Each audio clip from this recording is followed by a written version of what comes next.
Hi friends, எல்லாரோட லைஃபும் சூப்பரா போயிட்டுருக்கும்னு நான் நம்புறேன். எங்களோட திவாலி ரொம்ப சூப்பரா பாசிட்டிவா போச்சு. உங்க எல்லாருக்குமே திவாலி ரொம்ப சந்தோஷமா பாசிட்டிவா போயிருக்கும்னு நான் நம்புறேன். இன்னைக்கு வந்து ஒரு 2 day vlog தான் நான் ஷேர் பண்ணியிருக்கேன். திவாலிக்கு முன்னாடி இருக்கிற நாள் சண்டே அன்னைக்கு இதை ரெக்கார்ட் பண்ண கிளிப்ஸ் தான். இங்கே வந்து நான் லட்டுக்கு ஜீனி பாகு வச்சுருக்கேன். சிங்கிள் தார் வந்தோடனே அதை எடுத்து சைடில் வச்சுருக்கேன். அதுக்கப்புறம் ஒன்று நான் கிச்சனில் யூஸ்வலாக இது மாதிரி பக்ஷணம் அந்த ஹெவி டியூட்டி குக்கிங்லாம் பண்ணுறச்சு இது மாதிரி நிறைய துணி விரிச்சுன்னுடுவேன்.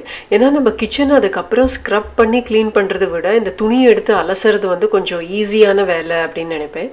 அதனால் இது மாதிரி துணி ஆர் நம்ம டிஷ்யூஸ் என்னது இருந்தாலும் அதை விரிச்சோன்ட்டோன்னா க்ளீனிங் வந்து ரொம்ப சூப்பர் ஈஸியாக ஆகிடும்.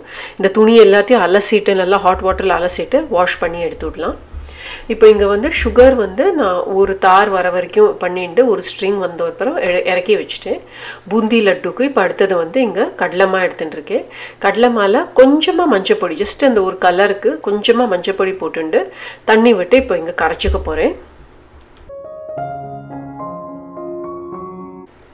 அந்த பூந்தி வந்து கன்சிஸ்டன்சிக்கு அது மாதிரி கரைச்சி வச்சுட்டு நம்ம இது மாதிரி அந்த பூந்தி பிளேட்டில் விட்டு பூந்தி பண்ணி எடுக்க வேண்டிதான். இங்கே வந்து பூந்தி ரொம்ப கிறிஸ்பானோன்னு இல்லை, ஆனால் கம்ப்ளீட்டாக வெந்திருக்கணும். அப்போ தான் லட்டு வந்து நல்லா வரும்.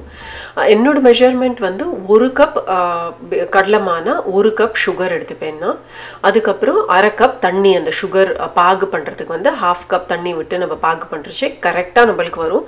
ரொம்ப சட்டுன்னு அரை ஸ்வீட் அப்படின்னு பார்த்தோன்னா அதுவும் ஃபெயில் ஆகிறதுக்கு வந்து சான்சஸே இல்லை. இந்த லட்டு வந்து ரொம்ப சூப்பராக நம்மளுக்கு பூந்தி வந்து கரெக்டாக ரவுண்டாக இருக்கணும் அப்படின்னு இல்லை. ஏன்னா நம்ம லட்டு பிடிச்சிட போகிறோம்.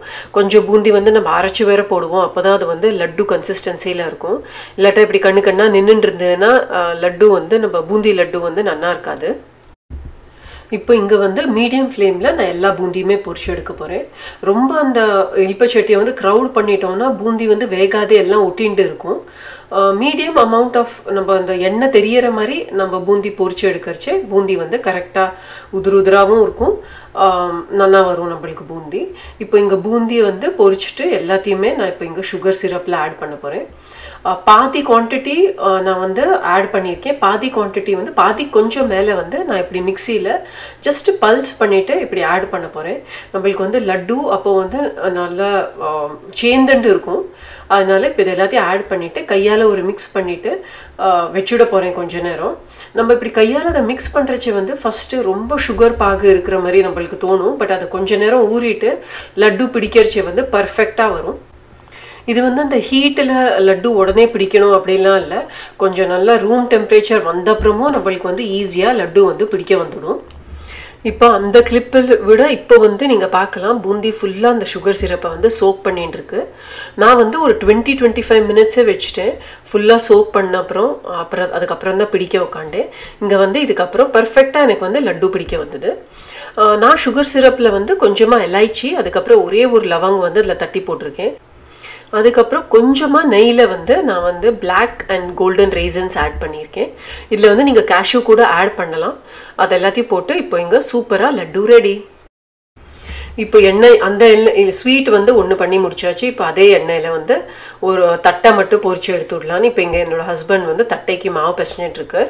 சூப்பராக வந்தது. தட்டையுமே ரொம்ப டேஸ்டியாக இருந்தது. நான் டீட்டெயில் ரெசிபி ஷேர் பண்ணலை, ஜஸ்ட்டு நான் வந்து பண்ண பக்ஷணம் மட்டும் உங்களுக்கு காமிக்கிறேன்.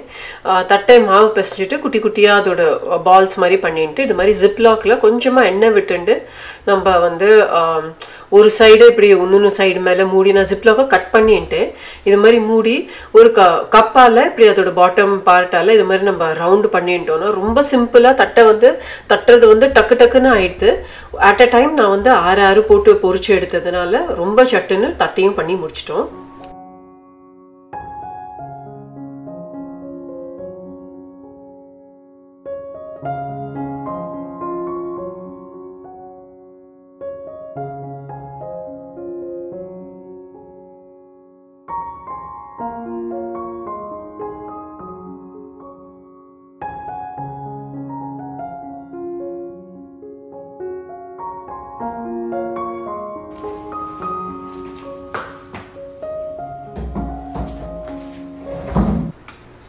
இது வந்து திவாலி நாளோட காலம்பரை தான் ரெக்கார்ட் பண்ணியிருக்கேன். இங்கே வந்து பாயாசம் ஆல்ரெடி நான் வந்து இன்ஸ்டன்ட் பாட்டில் வச்சு எடுத்து இப்போ இங்கே நல்லா கொதிக்க விட்டுருக்கேன். அடுத்தது வந்து இன்றைக்கி ஒரு ஸ்வீட் இன்னொன்று ஒரு ஸ்வீட் பண்ணலாம். என்னோடய பையனுக்கு வந்து பேடா ரொம்ப பிடிக்கும். ஸோ இங்கே இன்ஸ்டன்ட் பேடா ரெசிபி உங்களோடையும் ஷேர் பண்ணுறேன். 1 கப் வந்து இங்கே மில்க் பவுடர் எடுத்திருக்கேன். அதில் வந்து 1/2 கப் இங்கே வந்து மில்க் ஆட் பண்ணி நல்லா அதை மிக்ஸ் பண்ணி வச்சுக்க போகிறேன். இப்போதைக்கு நான் ஸ்டவ் ஆன் பண்ணல, லம்ஸ் இல்லாதக்கு இதை மிக்ஸ் பண்ணி வச்சுக்கலாம். ஏன்னா கட்டி கட்டியாக இருந்ததுன்னா நம்மளுக்கு ஃபைனலாக பேடா பிடிக்கிறச்சே வந்து அந்த பால் பவுடர் கட்டி கட்டியாக இருக்கும், அந்த டேஸ்ட் நல்லா இருக்காது. இப்போ இங்கே வந்து நான் மிக்ஸ் பண்ணிட்டேன். ஸ்டவ் இன்னமும் ஆன் பண்ணல. அதுக்கப்புறம் ஒரு 2 to 3 ஸ்பூன் இதில் வந்து கீ விட்டுண்டு அதுக்கப்புறம் மீடியம் ஃப்ளேமில் நான் இங்கே ஸ்டவ் ஆன் பண்ணிட்டேன். மீடியம் ஃப்ளேமில் ஆன் பண்ணிவிட்டு ஒரு 5 to 7 மினிட்ஸ் கழித்து நம்ம இங்கே நீங்கள் பார்க்கலாம் கோயா மாதிரி நம்மளுக்கு அது ரெடி ஆகிடும். இப்போ இந்த ஸ்டேஜில் வந்து நம்ம அதை கூல் டவுன் பண்ணிவிட்டு பவுடர்ட் சுகர் போட்டு கூட பேடா பிடிக்கலாம். நான் வந்து இன்றைக்கி இந்த மத்தூரா ஸ்டைல் பேடா பண்ணலாம் அப்படின்னு இன்னும் கொஞ்சம் லாங்கராக அந்த ப்ராசஸ் இருக்கும். பட் ஆனால் டேஸ்ட் வந்து சூப்பராக இருந்தது. இப்போ இதுலேயே 1 கப் வந்து நான் சுகர் எடுத்திருக்கேன். அந்த சுகரை இதில் ஆட் பண்ணி நல்லா மெல்ட் பண்ணணும். இது வந்து கொஞ்சம் தண்ணி விட்டுக்கும், நான் சுகர் மெல்ட் ஆனோன்னா தண்ணி விட்டுக்கும். பட் அப்புறம் மெதுவாக அது ப்ரௌன் ஆகி இப்படி சுருண்டு வந்தோன்னா ஆஃப் பண்ணிடலாம். சுகர் போட்டுட்டு எனக்கு வந்து ஒரு 15 மினிட்ஸ் நான் வந்து கை விடாதக்கு இப்படி கலரின்னு இருந்தேன். ஒரு மீடியம் டு லோ ஃப்ளேமில் வச்சா அப்பப்போ கலரி விட்டுண்டே தான் இருக்கணும். அதுக்கப்புறம் இது மாதிரி இப்படி உருண்டை பிடிக்க வந்துடுதுன்னா நம்ம பேடாமா இதை வந்து ஆஃப் பண்ணிடலாம் ஸ்டவ்வை. அதுக்கப்புறம் கொஞ்சம் ரூம் டெம்பரேச்சர் வந்த அப்புறம் நம்ம வந்து இப்படி கொஞ்சமாக கையில் நெய் தடவிண்டு இது மாதிரி பேடா பிடிச்சிக்கலாம். நான் வந்து கொஞ்சத்தில் வந்து ஆல்மண்ட்ஸ் மேலே டாப் பண்ணியிருக்கேன், கொஞ்சம் வந்து பிளெயின் பேடா வச்சுருக்கேன். பவுடர்ட் சுகர் கூட நம்ம வந்து கொஞ்சமாக டஸ்ட் பண்ணிக்கலாம். அடுத்தது வந்து இங்கே கடாயில் கொஞ்சமாக எண்ணெய் விட்டு கடுகு அதுக்கப்புறம் மஞ்சள் பொடி தாளிச்சு கொட்டிண்டு இங்கே வந்து பேபி பொட்டேட்டோஸ் வந்து நான் ஆல்ரெடி பாயில் பண்ணி பீல் பண்ணி வச்சுருக்கேன். அதை வந்து இங்கே போட்டு ஃப்ரை பண்ணிக்க போகிறேன். ஒரு 5 to 7 மினிட்ஸ் மீடியம் ஃப்ளேமில் நம்ம இப்படி நல்லா பரத்தி வச்சு ஃப்ரை பண்ணுறச்சு இது மாதிரி கிறிஸ்பி ஆகிடும், சூப்பர் டேஸ்டியாக இருக்கும். அதுக்கப்புறம் இதில் ரொம்ப நம்ம இன்றைக்கி ஆனியன் கார்லிக் அதெல்லாம் ஒன்றுமே போடாதீங்க, சிம்பிள் ரெசிபீஸ் தான் நான் இதில் ஷேர் பண்ணியிருக்கேன். அதுக்கப்புறம் இந்த காரத்துக்கு வந்து கொஞ்சமாக ஜஸ்ட்டு சாம்பார் பவுடர் தான் இங்கே நான் ஆட் பண்ண போகிறேன். சாம்பார் பவுடர் அண்ட் உப்பு ஆட் பண்ணிவிட்டு இன்னும் ஒரு 2 to 3 மினிட்ஸ் நம்ம கலரினா சூப்பர் பொட்டேட்டோ ஃப்ரையுமே ரெடி. அடுத்தது வந்து இங்கே ரொம்ப குயிக்காக ஆகிற மாதிரி ஒரு பாலக் ரெசிபி ஷேர் பண்ணுறேன். கொஞ்சமாக ஆயில் விட்டுண்டு அதில் ஜீரா அண்ட் ரெட் சில்லி வந்து தடக்கா கொடுத்துருக்கேன். அதுக்கப்புறம் இங்கே வந்து பாலக் வந்து சாப் பண்ணி வச்சு பாலக்கை இந்த பேனில் ஆட் பண்ணிவிட்டு கொஞ்சம் நேரம் நம்ம அதை மூடி வச்சு விடலாம். மூடி வச்சு ஒரு 5 to 7 மினிட்ஸ்க்குள்ளேயே இது மாதிரி நல்லா வில்ட் ஆகிடும். அதுக்கப்புறம் அதில் வந்து நான் இங்கே க்ரஷ்ட் பீனட்ஸ் போட்டு கொஞ்சமாக அதுலேயே சால்ட்டும் ஆட் பண்ணியிருக்கேன் பீனட்ஸ்லேயே. ஸோ வேணுங்கிற அளவு சால்ட் அதில் ஆட் பண்ணி இது மாதிரி க்ரஷ்ட் பீனட் போட்டு நல்லா வதக்கி விட்டுடலாம். ஃபுல்லாக கொஞ்சம் ட்ரை ஆன அப்புறம் நம்ம வந்து பாலக்கும் ரெடி. இதில் வேணும்னா தேங்காய் கூட போட்டுக்கலாம், இன்னும் டேஸ்டியாக இருக்கும்.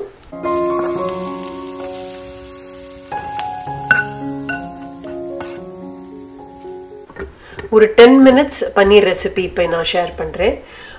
மிக்சர் ஜாரில் வந்து டொமேட்டோ, கொத்தமல்லி, அதுக்கப்புறம் சில்லி, அதுக்கப்புறம் ஜிஞ்சர் போட்டுருக்கேன்.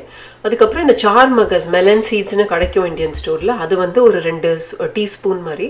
அப்புறம் கொஞ்சமாக மஞ்சள் பொடி, காரப்பொடி, உப்பு அண்ட் கரம் மசாலா இது எல்லாத்தையும் போட்டு நல்லா வந்து அரைச்சி எடுத்துக்கலாம்.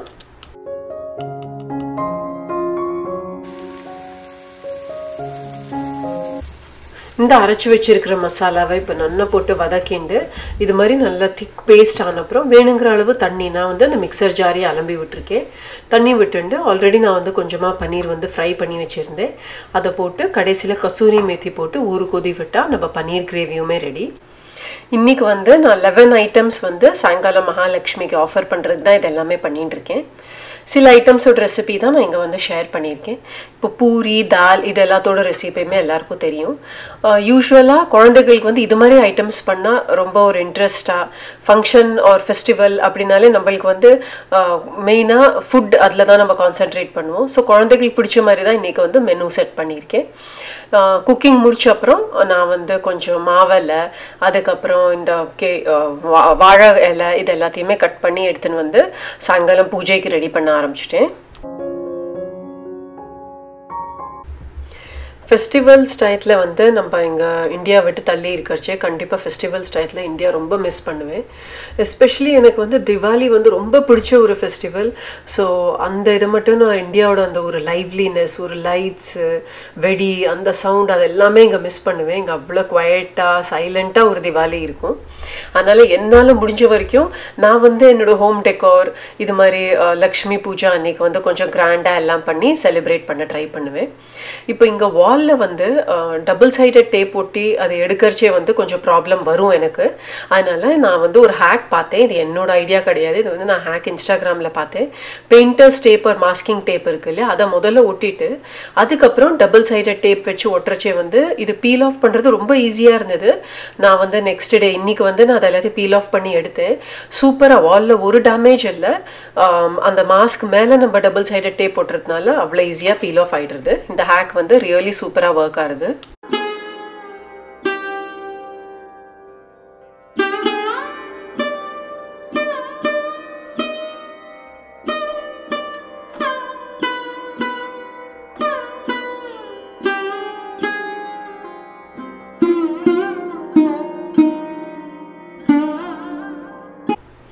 நான் எவ்ரி இயர் திவாலியில் மகாலட்சுமி பூஜை எப்படி பண்ணுறேனோ அப்படி தான் பண்ணுவேன்.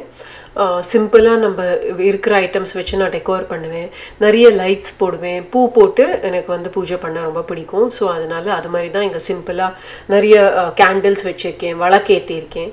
அது மாதிரி பண்ணி தான் இன்றைக்கி இங்கே சிம்பிளாக ஒரு பூஜை பண்ண போகிறேன்.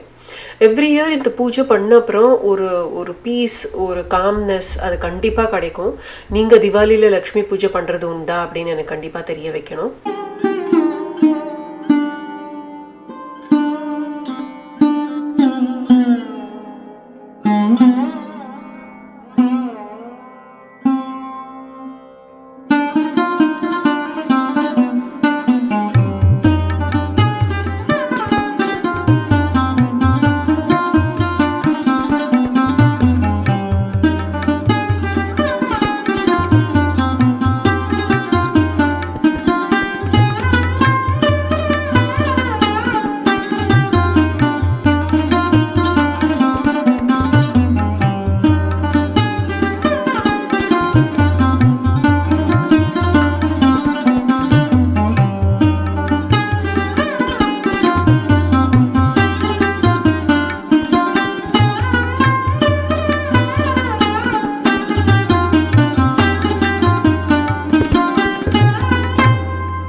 ஸோ ஃப்ரெண்ட்ஸ், நம்ம இங்கே தாலி ரெடி. நான் உங்களுக்கு ஐட்டம்ஸ்லாம் காமிக்கிறேன். இந்த அப்பளம் இருக்கு, பேடா, பாயாசம், பாலக்கோட ஒரு கறி, பொட்டேட்டோ ஃப்ரை, பன்னீர், ரைஸ், தால், பிக்கல், இதெல்லாம் தான் இன்னைக்கு மகாலட்சுமிக்கு நைவேத்தியம்.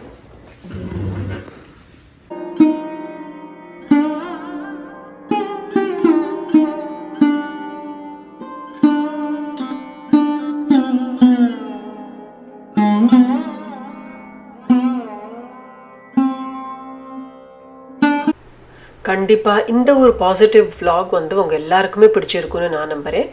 உங்கள் எல்லாரையும் அடுத்த வீடியோவில் பார்க்குற வரைக்கும் டேக் கேர், பபாய்.